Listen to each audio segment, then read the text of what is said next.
नमस्कार प्यारे साथियों, पंचायती राज में आज हम बात करेंगे नगर पालिकाओं की संरचना के बारे में। सबसे पहला प्रश्न जो नगर पालिकाओं की संरचना से संबंधित पूछा जाएगा वह रहेगा कि किस आर्टिकल के द्वारा नगर पालिकाओं की संरचना तय होती है। तो आपको आर्टिकल ध्यान रखना है, अनुच्छेद 243 आर। ध्यान रखना, आर्टिकल 243 आर के तहत नगर पालिकाओं की संरचना तय होती है। नगर पालिकाओं की जो संरचना होती है वह डिसाइड होती है। तो देखिए, सिंपल सी बात यह है कि जिस प्रकार से हमने पंचायतों की संरचना के बारे में पढ़ा था, वहां पर देखा था कि कैसे ग्राम पंचायत का चुनाव होता है, कैसे मंडल पंचायत का चुनाव होता है। ठीक ऐसे ही हमें यह देखना है कि जो नगर पालिकाएं हैं, इन नगर पालिकाओं में वास्तव में चुनाव कराया कैसे जाता है, यहाँ पर शासन कैसे होता है, सिर्फ यही संरचना के अंतर्गत देखना होता है। मेरे प्यारे साथियों, जब हम बात करते हैं नगर पालिकाओं की संरचना के बारे में, तो क्या होता है, जो भी नगर पालिका क्षेत्र है वह नगर पालिका क्षेत्र वार्ड में विभाजित होता है। यानी प्रत्येक जो नगर पालिका क्षेत्र है, ये नगर पालिका क्षेत्र वार्ड में बटा हुआ होता है, वार्ड में विभाजित होता है। और जो वार्ड में चुनाव होते हैं, ये वार्ड के चुनाव प्रत्यक्ष रूप से होते हैं। तो ध्यान रखना है आपको कि नगर पालिका जो क्षेत्र होगा वह वार्ड में विभाजित होगा, वार्ड में बटा रहेगा, और प्रत्येक वार्ड का जो चुनाव होगा वह प्रत्यक्ष रूप से होगा। साथ में यहाँ के जो अध्यक्ष होंगे, जो नगर पालिका है, यहाँ के जो अध्यक्ष होंगे, इन अध्यक्षों का चुनाव प्रत्यक्ष या अप्रत्यक्ष दोनों तरीके से हो सकता है। लेकिन आप बात करेंगे कि सर हमें पता कैसे लगेगा कि प्रत्यक्ष होगा या अप्रत्यक्ष होगा। इसके लिए हमारे संविधान ने क्या प्रावधान किया कि जो राज्य विधानमंडल है, यह राज्य विधानमंडल जैसा कानून बनाए, अगर उसे लगता है राज्य विधानमंडल को कि प्रत्यक्ष रूप से चुनाव होना चाहिए तो प्रत्यक्ष चुनाव करवाएगा, अगर उसे लगता है अप्रत्यक्ष चुनाव होना चाहिए तो अप्रत्यक्ष चुनाव कराएगा। कहने का मतलब राज्य विधानमंडल के ऊपर निर्भर करता है कि अध्यक्ष का चुनाव कैसे होना चाहिए। तो आपको क्या ध्यान रखना है कि प्रत्येक नगर पालिका क्षेत्र वार्ड में विभाजित होता है। वार्ड का जो चुनाव होगा, सीधे प्रश्न पूछा जाएगा कि वार्ड का चुनाव कैसे होता है, प्रत्यक्ष या अप्रत्यक्ष। तो आपको ध्यान रखना है, यहाँ पर डायरेक्ट इलेक्शन होता है, प्रत्यक्ष चुनाव होता है, और अध्यक्ष का चुनाव प्रत्यक्ष या अप्रत्यक्ष दोनों तरीके से हो सकता है। बात ये आती है कि सर प्रश्न कैसे बनेगा। प्रश्न पूछा जाएगा कि प्रत्येक नगर पालिका क्षेत्र के वार्ड का चुनाव कैसे होता है। ऑप्शन ए प्रत्यक्ष रूप से, ऑप्शन बी अप्रत्यक्ष रूप से, ऑप्शन सी ए व बी दोनों, ऑप्शन डी इनमें से कोई नहीं। तो ध्यान रखना है, प्रत्यक्ष रूप से चुनाव होता है। यही अगर पूछ लिया जाए कि प्रत्येक नगर पालिका क्षेत्र के अध्यक्ष का चुनाव किस प्रकार से होता है, तो आपको ध्यान रखना है, ऑप्शन ए प्रत्यक्ष रूप से, ऑप्शन बी अप्रत्यक्ष रूप से, ऑप्शन सी ए व बी दोनों, या ऑप्शन डी इनमें से कोई नहीं। तो ध्यान रखना यहाँ पर दोनों ऑप्शन आएगा, ए व बी दोनों, यानी प्रत्यक्ष रूप से भी हो सकता है, अप्रत्यक्ष रूप से भी हो सकता है। अब आप कहेंगे कि सर ये जो दो शब्द है, पहला हो गया प्रत्यक्ष और दूसरा हो गया अप्रत्यक्ष, इन दोनों का मतलब क्या है, थोड़ा सा ये और समझा दीजिए।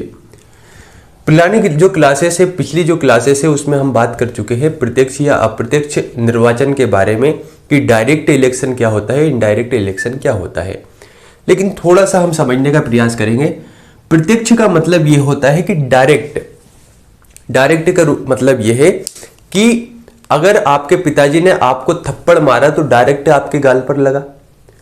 जब डायरेक्ट गाल पर थप्पड़ लगा तो यह हो गया प्रत्यक्ष। ठीक ऐसे ही क्या हुआ कि जब इलेक्शन में जनता द्वारा किसी प्रतिनिधि को चुना जाता है, जैसे कि समझने का प्रयास कीजिए, सरपंच को आप प्रत्यक्ष रूप से चुने हुए हैं। अभी हाल ही में जो इलेक्शन हुआ उसमें आप मतदाता सूची में अगर आपका नाम है तो आपने सरपंच का चुनाव किया होगा। जब आपने सरपंच का चुनाव किया होगा तो आपके सामने रहा होगा कि ये यहाँ पर प्रत्याशी है, इन प्रत्याशी का ये चुनाव है, और आपको आपकी इच्छा के ऊपर निर्भर करता है कि आपको किसको मतदान करना है, किसको वोट देना है।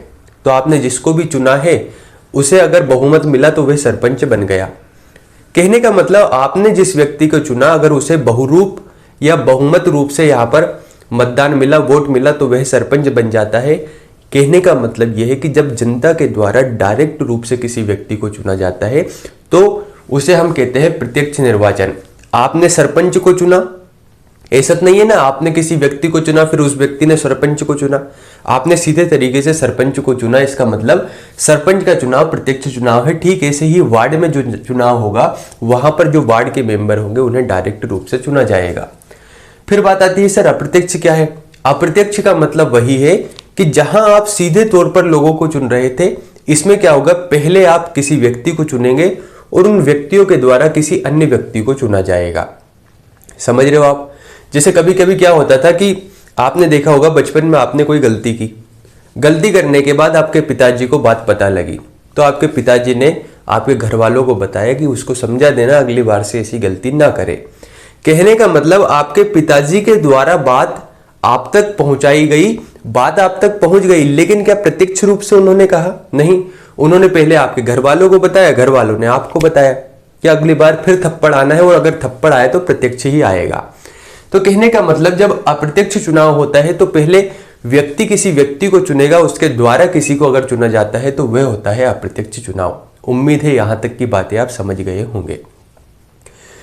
अब चूंकि हम बात थोड़ा सा कर ही चुके हैं तो यहां पर एक प्रश्न मुझे ध्यान आता है। कई विद्यार्थी मुझसे पूछते हैं कि सर आखिर संघर्ष जरूरी क्यों है, आखिर हमें संघर्ष करना क्यों पड़ेगा? आप हमेशा कहते हैं कि संघर्ष आपको करना ही पड़ेगा। देखिए, अगर आपको संघर्ष सीखना है तो सबसे पहले सीखिए आपके माँ बाप से। मत जाइए दुनिया में कहीं भी, एक बार अपने माँ बाप को देखिए कि उन्होंने अपने जीवन की जितनी भी तादाद थी, अपने जीवन की जितनी भी कमाई थी, केवल आपको पढ़ाने में न्यौछावर कर दी, और 1% भी उन्हें इस बात का दुख नहीं है कि उन्होंने आपकी कमाई, जो उनकी कमाई थी, वह आप पर न्यौछावर करी। लेकिन ध्यान रखना, अगर आप सफल नहीं हुए, आपने वास्तव में मेहनत नहीं की, तो उस समय उनको बड़ा दुख होगा। इसीलिए संघर्ष बहुत ज्यादा जरूरी है। और कितना संघर्ष करेंगे आप?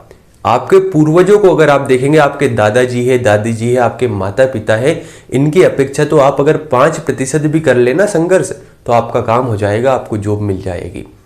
जाकर देखिए, अभी अगर आप गांवों में देखेंगे तो सोयाबीन, या बात करें हम धान की कटाई हो रही है, धान को निकाला जा रहा है। एक बार अगर आपके घर वाले काम नहीं कर रहे, या तो घर वाले काम कर रहे होंगे खेतों में जाकर, या फिर मजदूर के द्वारा कार्य कराया जा रहा होगा, तो एक बार जाइए उनके साथ, खेतों में जाकर देखिए। एक दिन अगर आप काम कर लेंगे ना उनके साथ, तो शाम को आपको लगेगा कि यार एक दिन में मेरी ये स्थिति हो गई, तो इससे बेहतर ही होगा कि मैं पढ़ ही लूं, मैं जॉब ही लगा लूं।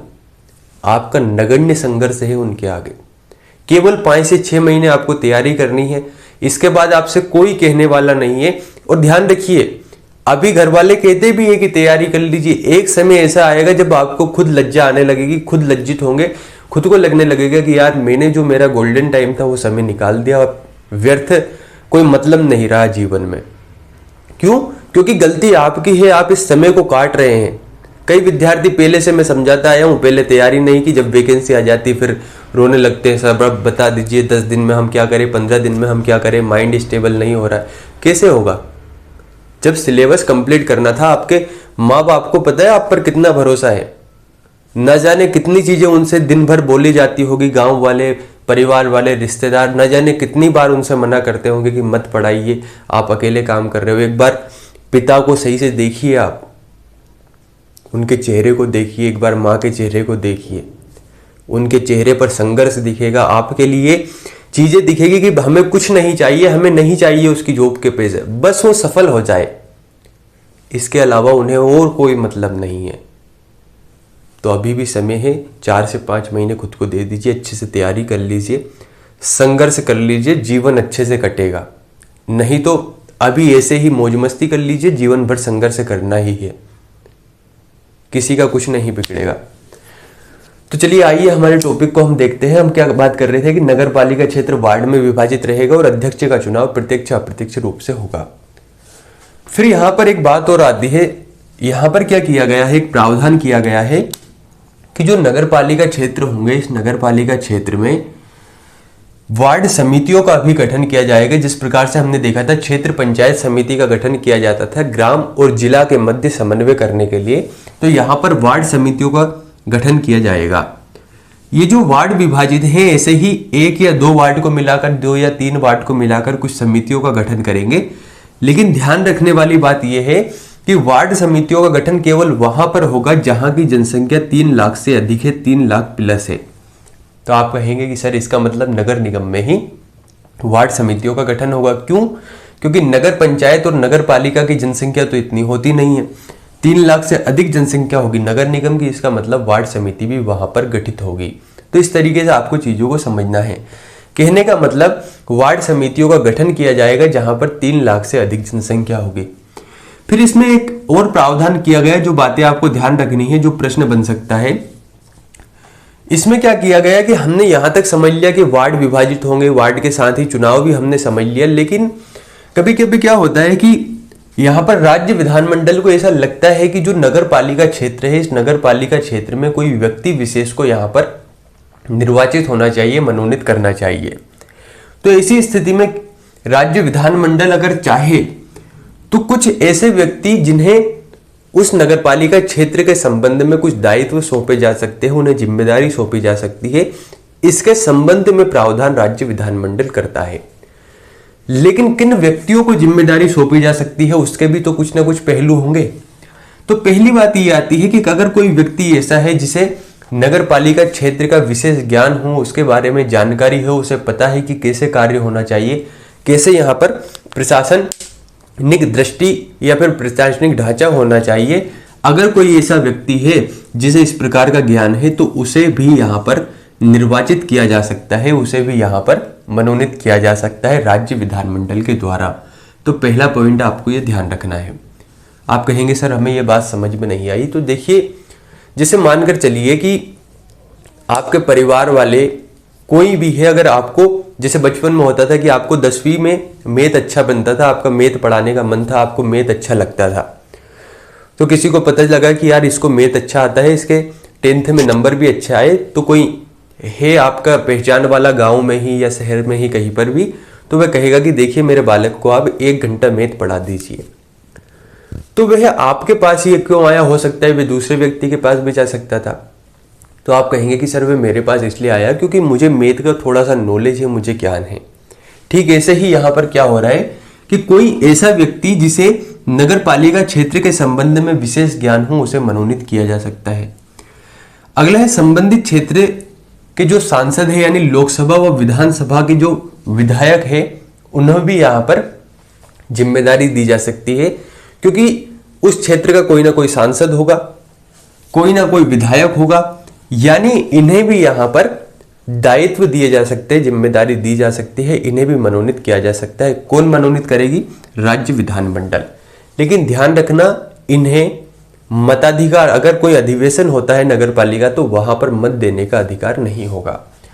इसके साथ ही राज्यसभा व विधान परिषद के अगर हम विधायक व सांसदों की बात करें तो यहां पर राज्यसभा से संबंधित जो सांसद है या विधानसभा से संबंधित जो विधायक है, जिनका उस क्षेत्र संबंध में मतदाता सूची में अगर नाम है तो वह भी यहां पर मनोनीत किए जा सकते हैं।